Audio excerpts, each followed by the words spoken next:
I used to think star power, celebrity, was for the select. You either had it or you didn't. It was like Tyler said. We've all been raised on television to believe that one day we'd all be millionaires and movie gods and rock stars. But we won't. We're slowly learning that fact.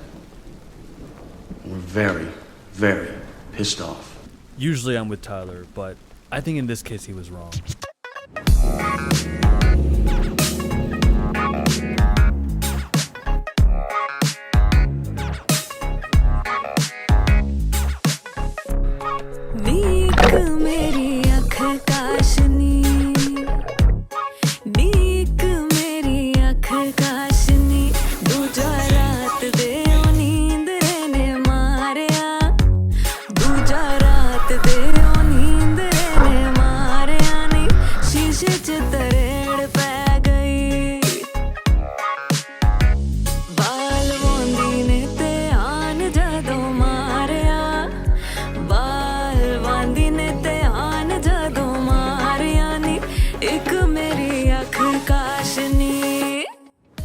Commitment, 100% commitment towards an effort creates magic.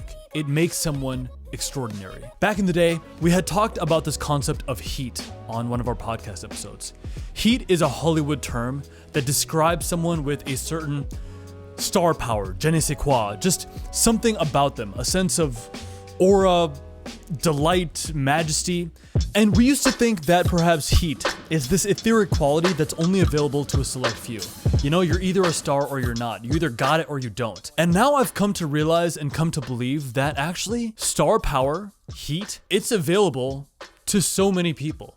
It might be available to all of us. And for any guy out there who feels invisible in the world, feels like you don't matter, it seems like the strivings that you have or the direction that you're looking for is just not coming to you, I sincerely believe now that you could be him. You could be that guy. But to get there, you've got to have commitment. You see, each of us has that potential inside us to be the leader, to be the person with heat, to be that guy, to be him. And in this video, I want to talk about a few concepts that I have been thinking about as I close out this last season and kick off a brand new year in 2025. Becoming him is just a schedule and a process. So there is a schedule that will allow you to be the most epic version of yourself.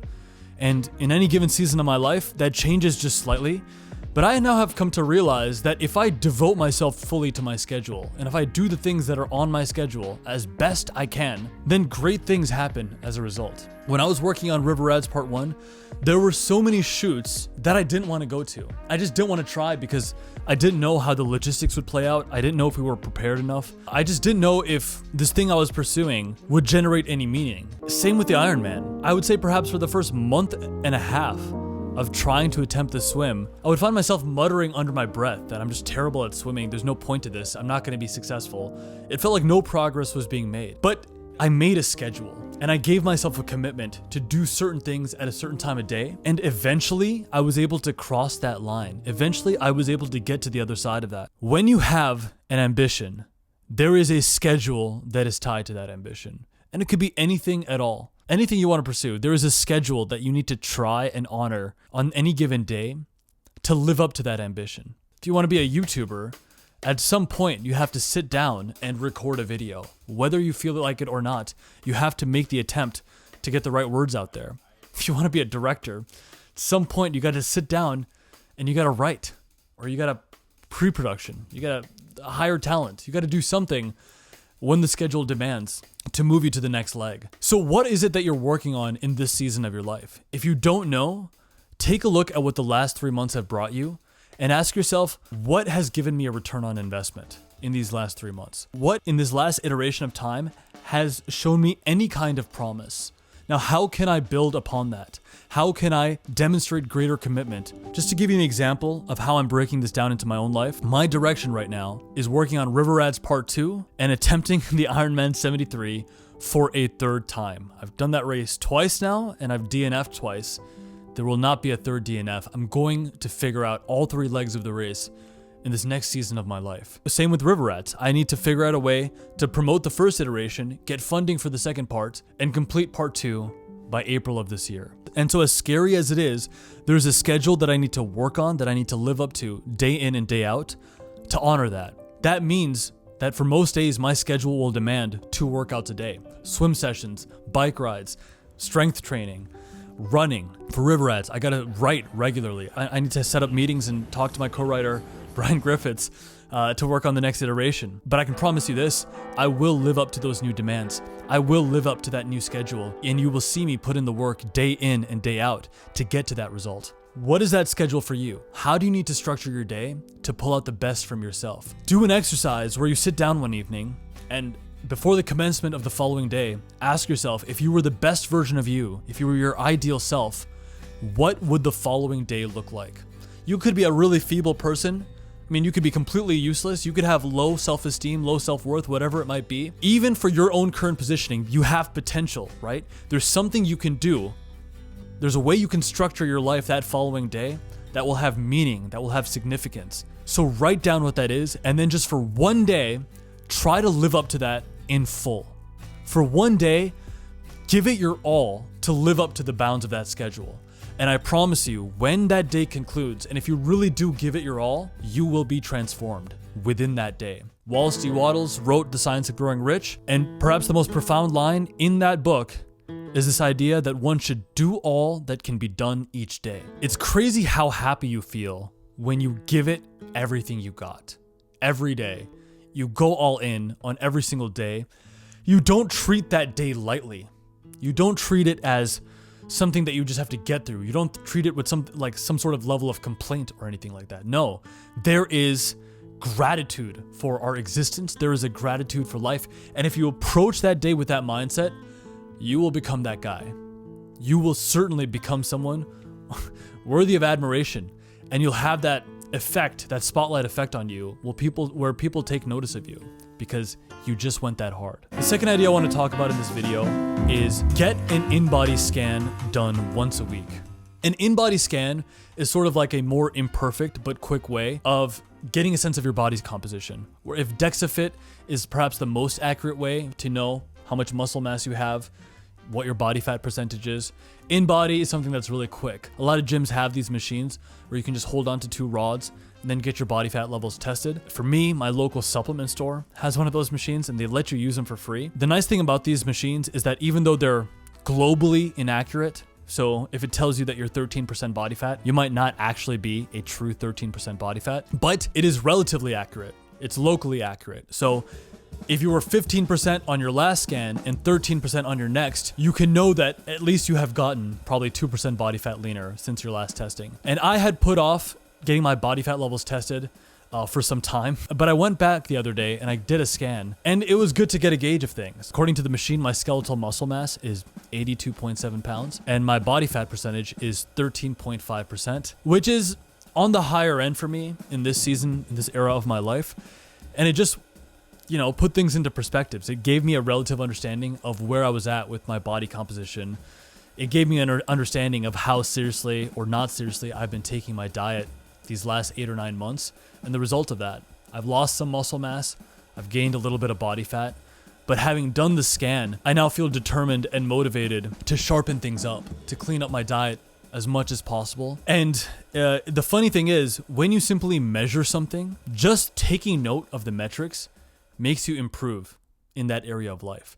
So if you just pay attention to something, I don't know, if you just look at your body fat levels once a week, naturally you'll find yourself getting leaner. It's kind of crazy. But if no matter what the scale says, if you just break past the mental hurdle of having to judge yourself and like, oh my gosh, I've been off my diet, I don't know if this is going to be a good result or not. I don't even want to know what's on the other side of this. If you just go in and get your levels tested, you find that just knowing where you're at puts you back on the right track. And the reason I emphasize leanness so much is because I really think how lean and how muscular and how fit you are, it's not everything. Certainly it's not everything. It's only one component of a fulfilling life, but it sort of tells you how organized you are in total in your life. It's really hard to be super lean and have like a disorganized, messy life because it demands such calculation. To pay attention to your diet so thoroughly and to always be really, really on top of your training, to be on top of what you're eating, to never have that component of your life be super off, you have to be extremely mentally organized. And you have to sort of cut things out of your life that are not good for you aesthetically. And so this is an area of life where anyone can invest. Everyone can invest into their aesthetics, because really, if you do the right things, anyone can get lean, It's not like other domains of life where you need some God-given talent. You don't need God-given talent to be super lean. You just need to follow the discipline of what being lean and muscular and fit and athletic, what those principles are. And if you do those things, you'll sharpen up. And as far as becoming that guy, becoming him on the physical plane, on a physical level, nothing will make you more striking. Nothing will make you the most handsome, attractive, dignified version of yourself than having as low body fat as possible. I would say between 9 and 12% on an in-body scan, which probably tends to grade you a little bit more generously. Anywhere between 9 and 12% body fat on an in-body scan means you're probably doing pretty well. The lowest I ever got to was 10.8%. And I just remember in those 2 months of my life where I was at, around 10.8%, I looked great. My skin was extremely taut and tight, and my jaw muscles really showed up all the time. I looked way better on camera. I looked better in photos. And even though I wasn't super, super muscular, I just looked really striking. I'm trying to get back to that. And on a physical plane, really, fashion, wardrobe, hairstyling, those are all great things, but nothing will make you stand out more than getting those body fat levels really low. And to put yourself on the right track for that, just go get your levels tested. Just go get a scan done. And unlike DEXA, where you have to pay like $120, you can do this really quickly. If you do it once a week, within 3 months, you'll probably be at a really, really great place. Principle number 3, your online presence is your portfolio. Pick your platforms and show your work. It's the hardest fucking thing to get yourself to show your work, to share your process, because process is messy. Working on anything that matters, that's difficult, it's messy. Learning to code, going through job interviews, it's messy. Getting your finances in order, even getting your house clean, it's messy. Training for a marathon, that's really messy, man. It's difficult. A lot of the things that are worth chasing in life, they're difficult, and we sort of spin in circles in pursuit of those goals, because as soon as things get tough, we ourselves get psychologically very confused, and so we stop. Or we don't know what the next step is. The beautiful thing about the world and marketing turning towards content, which effectively means all businesses being forced to turn into content creators, is that it forces you to share your process. It's here where I want to give a quick plug for my YouTube coaching program. This is something that I've been running for 2.5 years now. The last probably 2 months, I've taken a little bit of a hiatus from starting up new cohorts of the coaching program because I wanted to focus really hard on finishing the first iteration of my film. But with River Rats Part 1 out, released into the public, we are starting up a new cohort of just 4 people, group in January. I think what I like about with my way of YouTubing or Instagramming is that I'm very big into authenticity. When it comes to making content, you can either research and write book reports and put things out there that'll just work but aren't really related to who you are and who you really are inside, or you can continually investigate what your life demands from you, who you are, what you need to be doing, where you're at, what things mean, and work on yourself by which the script comes out of you. I've been doing YouTube for 6 years now, and that's the form of content creation that I have ultimately arrived at. It is internally driven. It is explored from within. And as a result, everything that comes out ends up being the truth, which is really powerful in a world where there are more content creators than ever. It's hard to not let your signal get lost in the noise. So the only way to really make something definitive is to have it be explored from within. Because growing a personal brand, it takes time. No matter who you are, it does take some time. But if you are exploring your ideas from within, you're asking yourself, what do I need to be working on right now? And then you find a way to document and create content from that, the whole process becomes very synergistic. With my YouTube channel and with my Instagram, I like to share process, even when it's ugly. I share the fact that I DNF'd my last race because I got a flat tire. I share the fact that I have sucked at swimming for so long. I share every behind the scenes of River Rats and, how we're editing things together. I'm not precious with it. I don't hide the process. You should not be precious with your process. In fact, you should show the ugliness periodically, because that's what gets people invested in the story. People will care about your story, not because you're perfect. They will love you because you're willing to show the ugliness of the process. They will love you for your commitment of that. You got to find your platforms. The world has gotten too modern and too prolific online for you to not have a presence. This could be in so many confines. If you want to get more dates, if you want to get a girlfriend, if you want to find the love of your life, you should have a digital presence, because that future partner of yours isn't going to know anything about you if you don't document the journey online, if you don't share the process online. Even being super lean, having abs, being super handsome, it's not enough to make someone care. People will care about you when the story is good, and the story is told iteratively. The story is told throughout a process. So you got to document the journey online. If you want to see how I do things, you can follow me on Instagram at nraja Pandey. I consistently only share the behind the scenes of the process that I'm working on most recently. And I suppose this YouTube channel is also the perfect testament to process, commitment to process. Here's how it looks. Here's what I'm working on. Here's how it's going. You can't be that guy if there isn't an audience to see who that guy is. You can't be him in a vacuum. And so you need to cultivate a presence online and work from there. The last idea I want to share in this is the idea of visualization. It was Marcus Aurelius who said that our lives are colored. Our soul takes on the colors of our thoughts. So our thoughts must be conducive to the results we want. And you got to do everything in your power to keep your life as high vibration as possible, to keep yourself in an inspired state where you're moving forward, where you're excited, you're energetic, you're working towards things that you care about, and also to just like visualize these results that you want.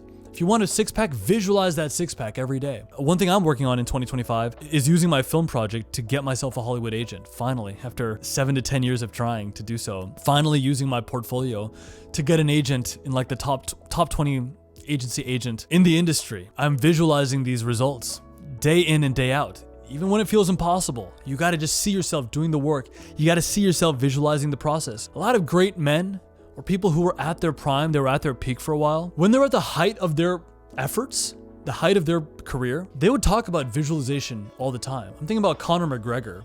When he was first having his climb to power, he was rising up, he would visualize all the time. He'd be like, okay, I visualized this fight. This is exactly how the fight is gonna go down. This is how I'm gonna win. Michael Phelps is super famous for his just like consistent mental rehearsal, getting himself to that state. So use visualization.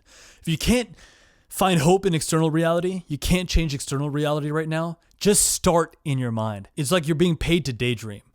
And you're being paid to daydream with heart and violence. Just get after it. Believe it. Tell yourself that you can do a thing. Tell yourself it's possible. And it will be. I was so inspired by the commitment I saw on screen in A Complete Unknown. A project like that, I just feel so far away from. And yet at the same time, I know that if I do what I'm even telling you to do here, it'll keep me on that journey. It'll keep me on that path. For those of us who stay on that path, who keep working towards our visions, we visualize, we commit ourselves to the schedule and the process that is demanded of that schedule. To us, I say, greatness is coming. We'll catch you next time.